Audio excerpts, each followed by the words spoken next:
Salam sukses.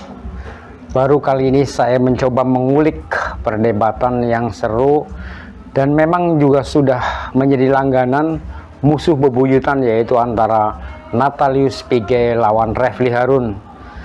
Padahal sebelumnya memulai acara di televisi, mereka ceritanya karena masih dalam suasana lebaran jadi saling mengucapkan selamat berlebaran. Tapi memang dasar politikus kali ya. Belum ada 5 menit langsung mulai sindir-menyindir lagi, yang akhirnya terjadi adu argumen. Sebenarnya Refly gemeter kalau berhadapan dengan Natalius Pigai, karena pernah ada kejadian kalau Refly pernah dibentak pada saat adu argumen. Inilah mungkin yang membuat Refly sekarang lebih berhati-hati kalau berhadapan dengan Natalius Pigai. Dalam video ini juga argumen-argumen Refly rontok, bahkan seolah-olah dianggap sampah oleh Natalius Pigai. Sebelum saya lanjutkan ulasannya, coba kita cek dulu videonya. Hakim atau Majelis Hakim Mahkamah Konstitusi membolehkan untuk menambah bukti, luar biasa. Dan juga mengomentari atau menggarisbawahi keterangan 4 menteri. Ini kan juga cawe-cawe, Pak. Sama aja. Siapa tahu kiro-kiro. Seperti narasi. Saya salah satu yang pernah menjelaskan secara detail tentang apa itu TSM. Dan saya pelakunya di Komnas HAM. Karena TSM itu berdasarkan Undang-Undang 26 tahun 2000 tentang pelanggaran HAM berat. Belum tentu ahli tata negara tahu tentang TSM. Yang tahu tentang TSM itu adalah orang Komnas HAM yang tahu. Karena itu begitu penjelasan dari Refly, saya bilang, waduh, Refly, saya bilang jauh banget panggang dari api. Saya pernah menjelaskan secara detail di sini dan diakui dan dipuji oleh pengacara 01 di depan Bang Karnilias. Kalau dilihat dari TSM yang tadi dijelasin oleh Refly, saya bilang, aduh, berarti ini cawe-cawe kiro-kiro mencari suara di Mahkamah Konstitusi ini. Refly juga banyak menipu kita juga, atau mungkin pada saat itu tidak ikut. Natalius ini cinta sekali dengan saya. Mestinya dia bikin opening statement dulu kan. Dia bahas saya setelah saya ngomong, setelah dengar omongan saya. Tapi nggak apa-apa, karena dia begitu cintanya Natalius Pigai. Masa Komnas HAM lulu? Begini. Oh ya boleh. Kan tadi kan minta untuk tidak boleh dipotong. Masa sekarang kok inilah sebenarnya tidak konsisten. Ya kalau tidak konsisten sederhana begini, bagaimana meminta konsistensi dalam penegakan hukum di Mahkamah Konstitusi? Susah, Bos. Tapi diberikan kesempatan untuk dimasukkan dalam kesimpulan. Itu menunjukkan bahwa Hakim Konstitusi ingin menggali hal-hal yang sifatnya substansial, kualitatif. Itu makin menegaskan. Mereka ingin sekali apa sih yang menjadi persoalan. Jadi Pak Prabowo cari suara di rakyat, mereka cari suara di MK. Summa potestas sive summum sive imperium dominium. Ya. Jadi mereka-mereka yang ada dalam pemerintahan yang dipilih melalui election itu adalah hasil dari resultante kedaulatan individu.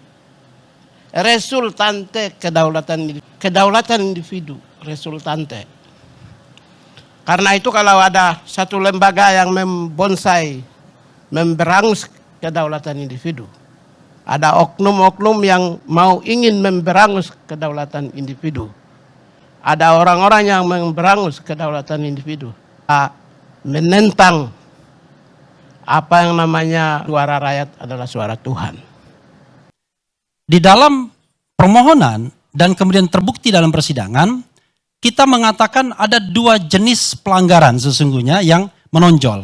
Satu pelanggaran yang sifatnya terukur, 2 pelanggaran yang mungkin dalam bahasa lama dikatakan pelanggaran yang sifatnya terstruktur. Tetapi itu semua dalam rangka yang kita katakan sebagai pengkhianatan atau pelanggaran terhadap konstitusi, terutama nilai-nilai luber dan jurdilnya. Ditekankan pada kata bebas, jujur, dan adilnya. Suara rakyat itu siapa? Suara rakyat itu suara kita semua. Suara saya, suara Refli, suara Anton, Jos, Ahmad, Rahmat di seluruh Indonesia. Pak Prabowo dipilih oleh 96 juta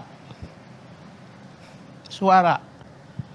96 kedaulatan rakyat. Daulah. Yang tadi saya bilang, orang-orang yang terpilih, aktor-aktor yang terpilih dalam pemerintahan dan politik, itu adalah hasil dari resultante kedaulatan individu. Karena itu tidak bisa melimpahkan atau merampas dan merampok atau mengalihkan, membebani sebuah institusi membonsai kedaulatan rakyat.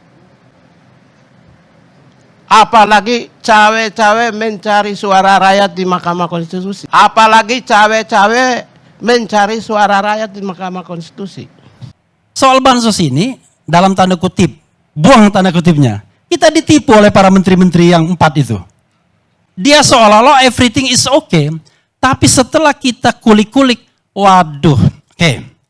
Yang dilakukan misalnya Sri Mulyani.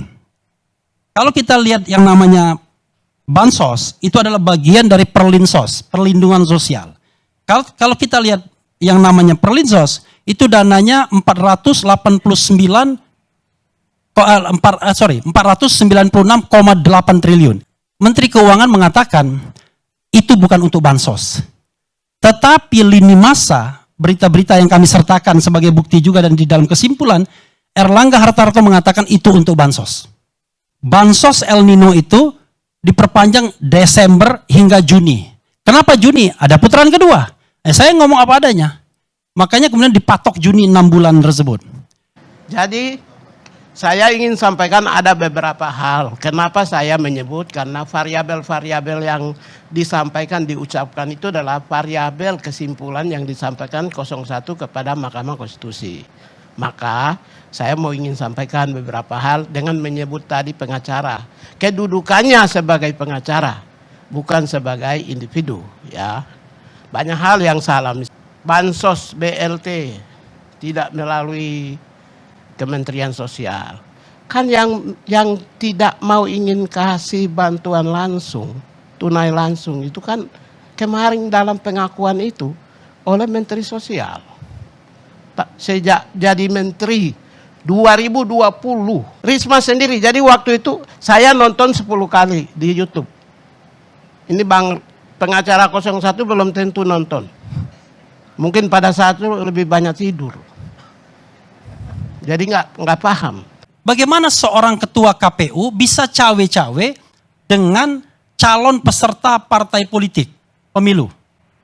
Bagaimana dengan Bawaslu? Sama. Laporan 01 itu ada puluhan. Alhamdulillah tidak ada yang diproses. 03 juga, saya tidak tahu 03. 01 tidak ada yang diproses. Di kampung saya mau sampaikan beberapa hal menyempurnakan. Bupati, mantan bupati, itu ketua Badan Pemenangan Pemilu Ganjar Mahfud. Mantan bupati, ketuanya. Dia ketuanya. Bapilu, ketua Badan Pemenangan Pemilu, ketua DPD Provinsi Bidang Pemenangan Pemilu. Kakak kandungnya, kakak di atas sepupu kepunan saya, sepupu kandung saya. PJ Bupati, Pak. Kakak kandungnya, PJ Bupati. Bro Natalius, kalau Ganjar Mahfud ke sini mukanya, jangan ke saya. Ya. Nih, Ya. salah muka itu. Kakak kandungnya, ini saya sebut. Kakak kandungnya, Pak. Kakak kandung keluar dari rahim yang sama. PJ Bupati, Pak. Ya jadi kalau menuduh PJ Bupati itu berpihak kepada satu pasangan, satu orang, ya nggak mungkin lah, Pak. Ini semua ini sudah sebelum bulan November itu Kementerian Dalam Negeri itu lebih happy kepada Ganjar dan Mahfud, Pak, dibandingkan happy kepada Pak Prabowo. Sudahlah, coba cek itu penentuan PJ Bupati di seluruh Indonesia sebelum tanggal 28 November ke bawah, bulan November lah, sebelum Desember ke bawah. Cek itu, semua orang-orang dari PDI Perjuangan juga kok sebagian. Nah, itulah perdebatan antara Natalius Pigai sebagai pendukung Prabowo Gibran lawan Refli Harun sebagai juru bicara Anies Muhaimin. Hampir semua argumen-argumen Refli dianggap oleh Natalius Pigai tak bermutu. Bahkan Natalius mengatakan bahwa orang yang paham hukum tata negara belum tentu tahu artinya TSM, terstruktur, sistematis dan masif. Hampir semua argumen Natalius itu membuat Refli makin terbakar, dan di sini tetap masih sama, tidak berani bicara dengan nada tinggi. Bukan hanya Refli yang disentil, tapi Natalius juga sekaligus menyentil kubu 03 dengan mengatakan kubu 01 dan 03 telah melakukan cawe-cawe di MK untuk mendapatkan suara.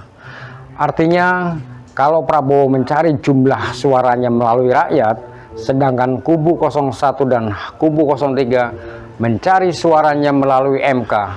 Kubu 01 dan 03 dianggap telah membonsai kedaulatan rakyat.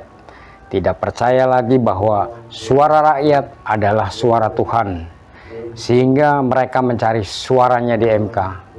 Sentilan Natalius rupanya tidak cukup sampai di sini. Bahkan kalau sesi tayang di televisinya bisa diperpanjangkan lagi, menurut saya mungkin Refli pulang dari studio televisi langsung meriang kawan. Tapi saya setuju juga memang kalau ada orang-orang yang hanya mementingkan nafsu dan ambisinya untuk dirinya sendiri, tapi selalu nyatut dengan menggunakan nama rakyat, seperti Refli inilah, memang mesti jalan pikirannya harus diluruskan supaya tidak bengkok-bengkok, agar pelan-pelan ucapan-ucapan dan tindakan-tindakannya bisa menjadi contoh dan ada manfaat buat sesamanya. Nah, demikianlah ulasan isi video ini. Terima kasih dan salam sukses.